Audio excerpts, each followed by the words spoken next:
Hello everybody, my name is AJ Fraser, and we're here at UIT. And our project for this week was to do some of the coding for the design and wireframing of a product we did last week. So I did get to that, but I want to give a little bit of a recap of the project I'm working on.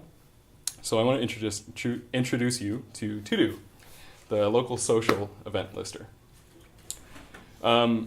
I found that when I was moving to different cities, if I was going on business travel or visiting friends, that I would have a tough time actually getting to do things that I wanted to do, which was maybe going to smaller bars and seeing local shows or finding out what community events were happening.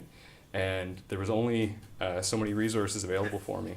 So I found myself having to go on Google and not search for the event itself, but then search for the local website that had the event listings. And many cities have them. I think there's NYC Go, there's what's going on.ca here in Cape Breton, and in Toronto there's blog.to.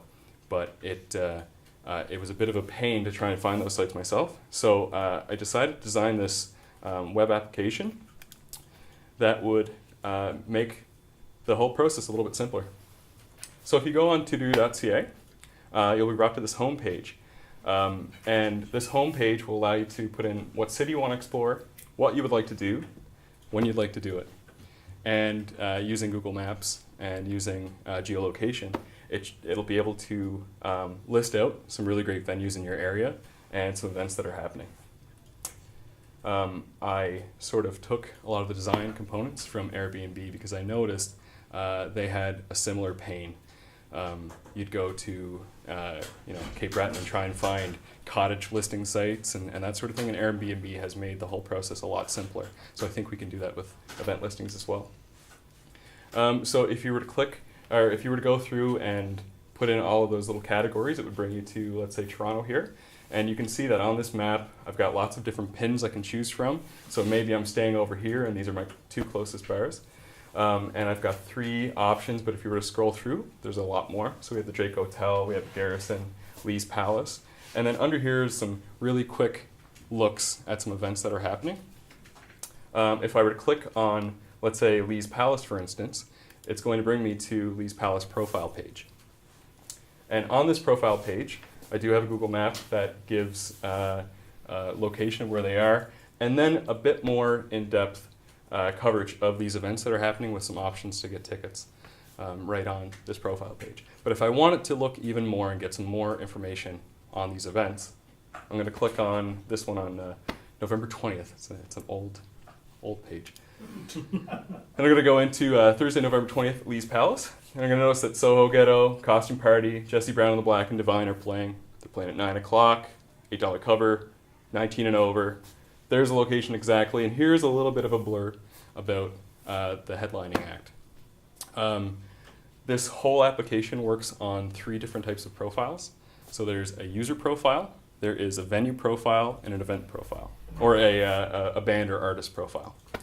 I would like to use Facebook's API to try and make signing up for profiles a little bit easier, so using content that people have already made on Facebook event pages and their own pages themselves to automatically populate if they make an account with To-Do. And the user profiles come into play if you are to start conversations about these particular events or venues.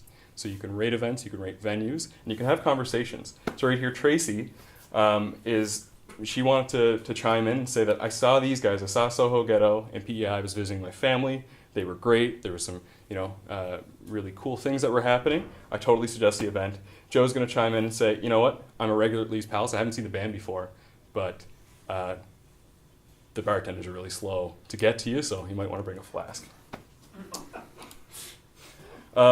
There's a lot of different types of competition in the area, so I started looking up. Yelp does something kind of similar. Bands in Town is one that Gavin actually pointed me to, but they deal exclusively with bands, and it seems that the focus is on those bands' profiles individually. There's Songkick and Applause, and then of course local event pages like what's going on.ca, blog.to, and NYC Go. So I'm not going to do Mad Sag Glad, but I'd like to give you guys a bit of a demo of what I've been working on. So I don't have all of the views that I would like so far, but I do have a couple of them. So I do have my home page here. So if you look, I've used Polymer and all of its different elements to actually make the design. So I think that's pretty similar to what I had originally designed. And we can see that it is interactive. So it makes this really kind of cool, seamless scroll header bar. So you have the option of changing this, you know, what you want to do, where you want to go, and then gives you these kind of scroll options. So this is sort of what I'm getting at. I haven't done a view of the profile page yet, but I can show you if you were to put in the location and put in what you want to do, what that might look like.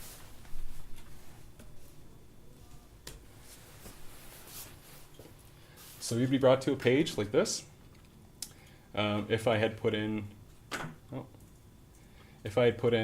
let's say Sydney. I know these aren't Sydney profiles here, but I just stuck them in anyway.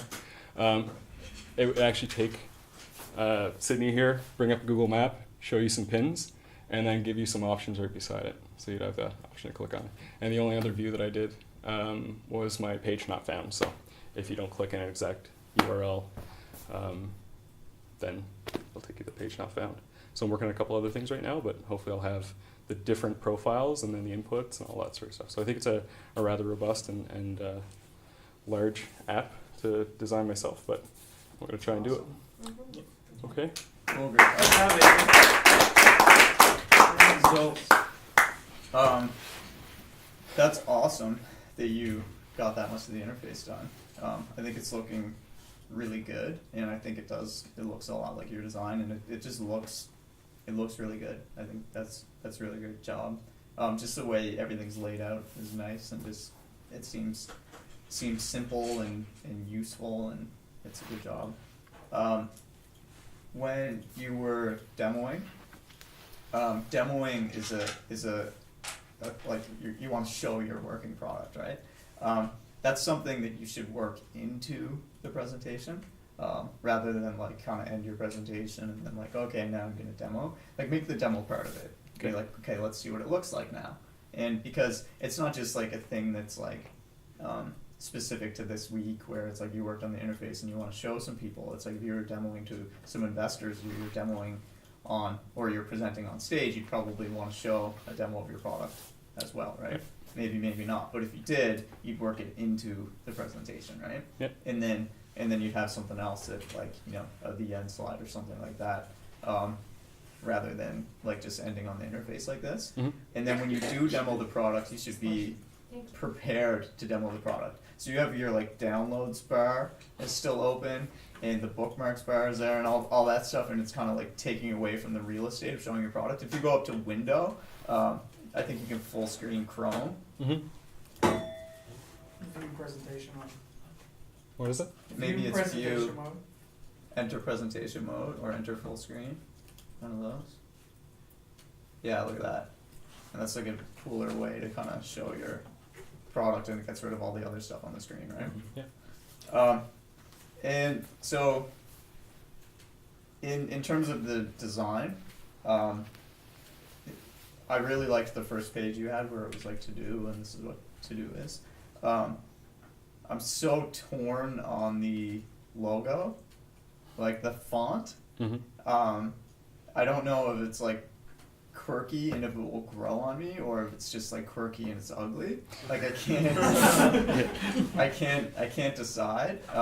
And I think the name, like to do with the U's, is kind of like quirky on its own. So like maybe that's enough to give it a unique like feel without having to have like a unique quirky font as well.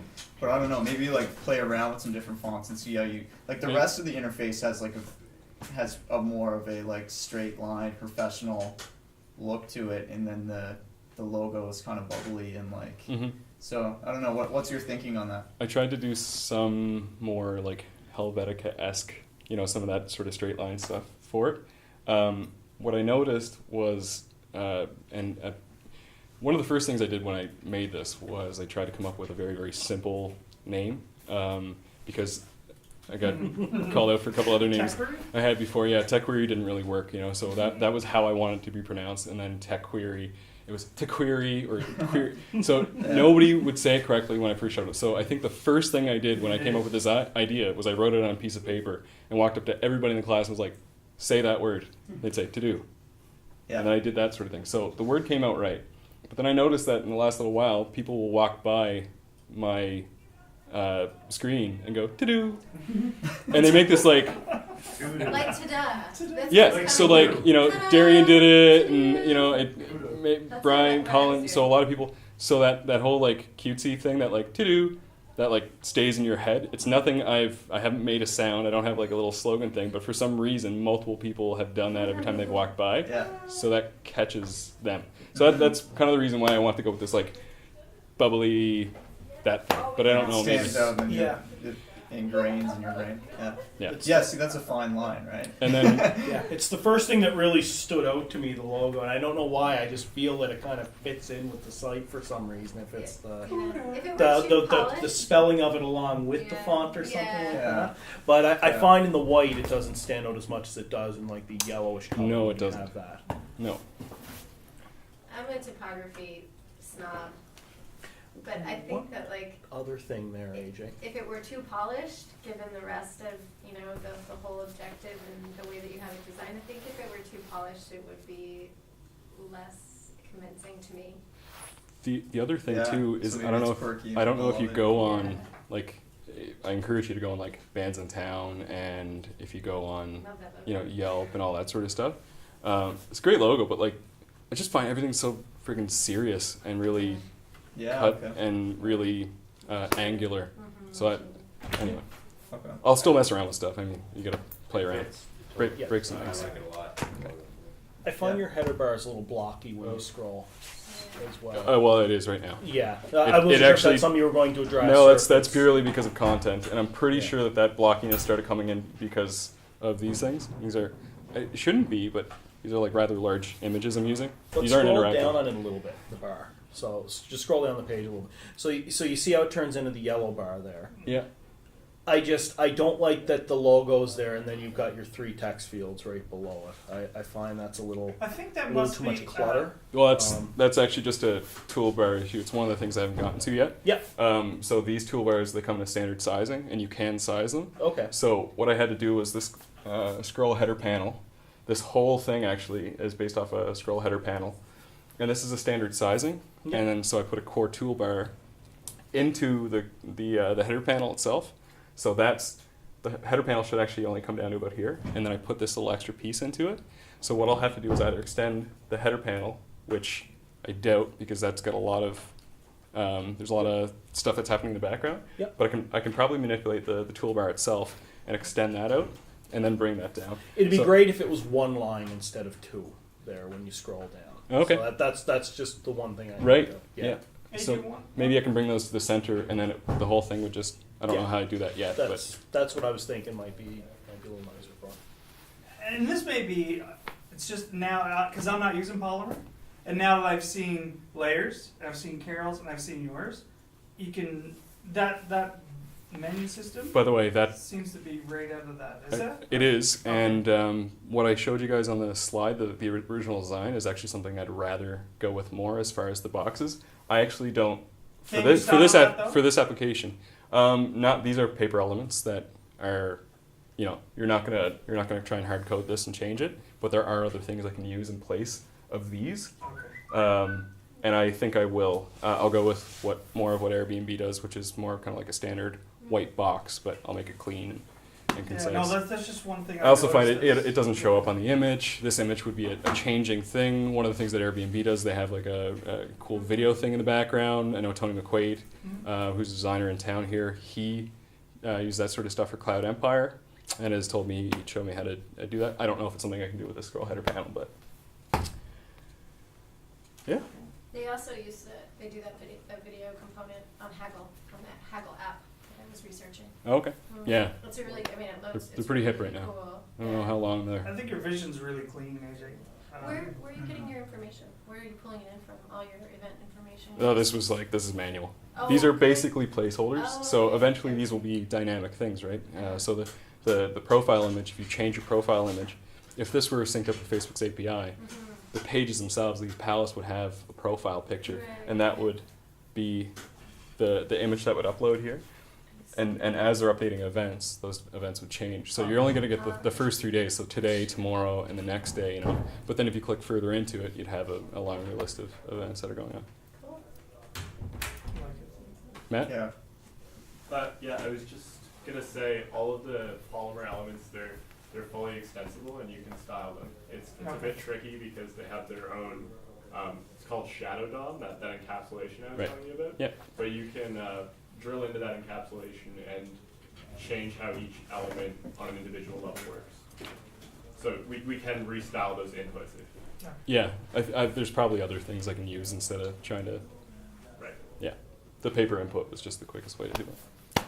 Okay, Good job, AJ. thank you very much.